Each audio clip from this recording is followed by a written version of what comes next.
Alright guys, whoa! Alright guys.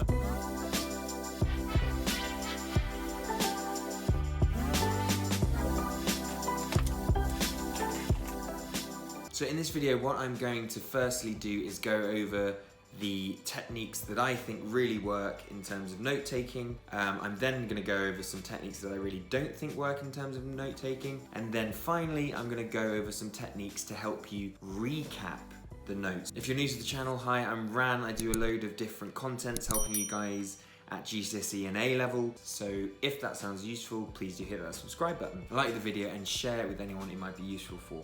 All right, here we go. So to kick us off, my 3 favorite type of note-taking. Number 1, and this is the ultimate note-taking thing I think that I heavily rely on, and it is mind maps. Mind maps. If in doubt, make a mind map about it and you will be halfway there, because mind maps have a huge amount of benefits that other note-taking things don't, if they're done correctly. And I'm going to do a future video on mind maps, but here's a few reasons why mind maps are so good. Firstly, mind maps links a lot of different bits of information that your brain hasn't previously made links between, and then puts it on a page in front of you so you can make that links. If you look at the information in a textbook, it's essentially just all in one big blob, and your brain doesn't like big blobs of information. If you read a paragraph, you're much less likely to recall all of the things in it than if you look at a mind map with exactly the same information on it. The reason for this is because learning only happens if you're making links with information that you already know. But with a big blob of information, you can't see those links, and your brain can't make hooks and decipher things that are going on. But the great thing about creating a mind map is that you're not just looking at those links, you're actually creating those links yourselves. And every time you're making a mind map, and by the way, I made a mind map and I've got it in front of me for doing this video right now. Every time you make a new link between 2 bits of information, you can literally think of it like your brain is making a new synaptic pathway between 2 points that is just caused a synaptic pathway, a learning pathway essentially. And very few other note-taking types that I'm going to mention in this video manage to make those links quite as effectively. Now, I'm a bit biased, I'm a very, very visual learner, but honestly I think if you're not using mind maps already, you certainly should. Next note-taking strategy on my list is cue cards. Another absolute classic. One thing about cue cards is that they're very, very easy to organize, which is fantastic. And this is a massive thing. This is a must for your notes. You need to keep them organized. The reason you need to keep them organized is, again, so your brain can make those links between different topics. If you did what I used to do when I was between 16 and 18 years old, actually between when I was 16 to 25 years old, what I used to do is make all my notes and then I just put them in a big wad somewhere and then kind of expect me to remember it somehow.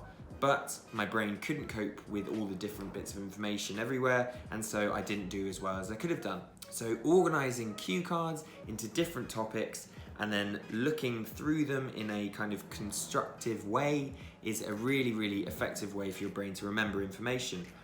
Bear in mind with cue cards, you don't want too much information on there. This is a big mistake that I see a lot of people doing with cue cards. The ideal cue card, honestly, would be an image and then some writing on the back of it, like maybe a sentence or 2. If you want to have a look at what great cue cards look like, you can download an app called Quizlet, and they literally have a whole deck of cards ready for you as well that are going to be really useful to test yourself. Next one is bullet journaling. Now, bullet journaling is something I've never done. It wasn't really a thing when I was studying, but there's obviously a huge Instagram community out there that are doing Bojo. There's a few of them around here, and I think it's great. I think it's fantastic. Anything that makes you have pride of your work and enjoy the process of note-taking, because it's essentially an art form as well as doing your notes, I think it's a great thing. as long as you're making sure that you're sticking to those key rules of note taking, which I covered in this video here, particularly making sure that you're only putting that key information in the bullet journal, in that kind of page, not overfilling it with information. But I love the fact that there are loads of colours, and I love the fact that there are lots of different pictures that are going to help you remember. And again, if you're taking sense of pride in your work, you're more likely to enjoy the process and do it more. All right, these are 3 note-taking styles now that I would stay away from or rely less heavily on. And again, this is partly just my opinion, so maybe take it with a pinch of salt, but I have a few reasons why I don't think these are so effective in helping you learn. Firstly, is just an A4 bit of paper. You know, there are different levels of structuring your notes, and your notes definitely need to be very structured, but if you're going in without any colour into an A4 bit of paper and you're just writing down things from your textbook, you're not really making any links with your brain. You're not giving your brain any kind of anchors to learn from, and you're making it difficult for yourself to recap later. So if you're just finding that you're writing in a black and white pen, bullet points on a bit of A4 paper, I would steer clear of that. Number 2 is taking notes on a computer. I used to take computer notes all the time when I was at university.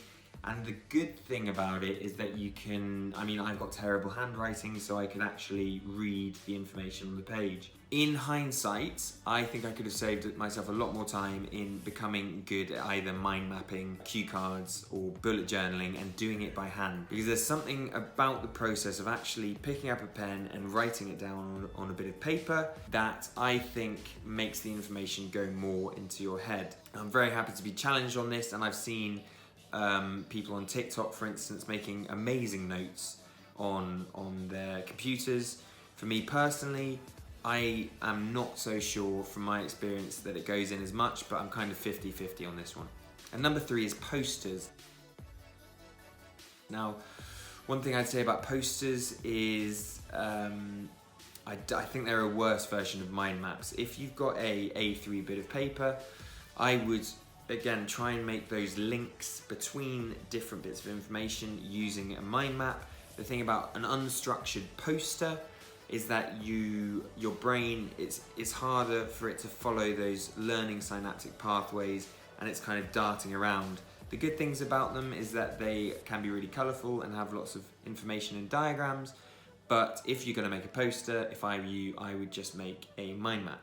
Alright, and that brings us to the final section, which are 2 really good methods for recapping the notes once you've made them. And you might want to do this kind of 2 days after you've done the original notes, maybe 3 days, and then again you might want to recap 2 to 3 times. But what you don't want to be doing is just, as I said at the beginning of the video, just looking at your notes that you made. You want to be, again, actively taking a different form of notes and checking that you actually remember it and understand it. 2 ways of doing this. Number 1 is something called a revision clock. And a revision clock, and I'll link in the description a template for a revision clock that you can have, or you can just make your own.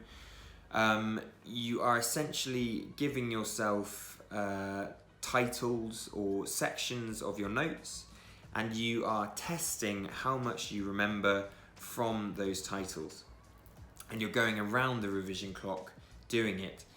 This is a really good way of checking how much you've actually remembered and understood. Because what can happen if you're not doing that is that you read information and then you have something called cognitive bias.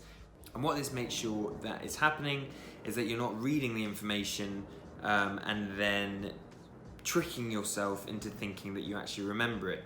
You're actually testing it and putting your money where your mouth is. Another version of this is blurting, which is very, very similar to a revision clock, where you give yourself titles down an A4 paper, and then within that topic, from the mind map or the cue cards or whatever, and then you, again, without looking, just write down everything you know and then check back on those original notes to see how much you remembered. One thing about these two techniques for recapping is that they don't need to be pretty, they don't need to be something that you reference. You can keep them or you can throw them away.